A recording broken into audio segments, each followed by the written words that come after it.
Columbus visiting BMO Field Saturday, 5 p.m. Eastern Time. First leg of the Trillium Cup presented by Scots, the season series between the two sides. Now, Columbus comes in a little bit banged up to this match on Saturday. Luke?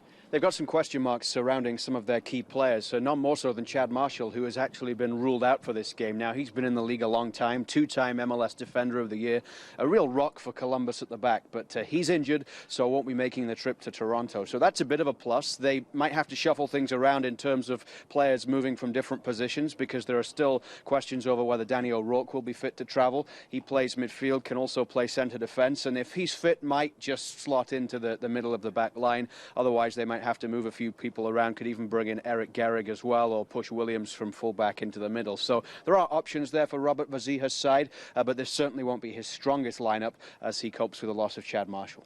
Well, Marshall has always been a thorn in Toronto's side, especially on set pieces over the years, but they're still not all that secure going forward either, are they? They haven't scored a lot of goals this season. What options do they have attacking Toronto on Saturday?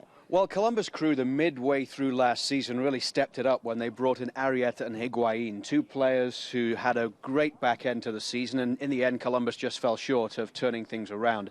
They're exactly at the same point they were last year, with the same number of points from the same number of games. So it's been a slow start for Columbus, and they haven't really seen that same production that they would have liked from Arrieta and Higuain. They've been a little shy in front of goal as a team, scoring a number of goals against poorer teams such as DC and Chivas USA, but failing to find the net against other opposition. 3 times in the last 4 matches they've been shut out.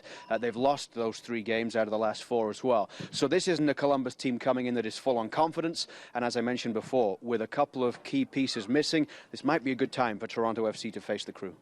The match again, 5 p.m. Saturday, with Luke Wileman and Jason DeVos in the booth for TSN. On Twitter, use the hashtag TFC Live to join the conversation and to enter our tweet of the match contest.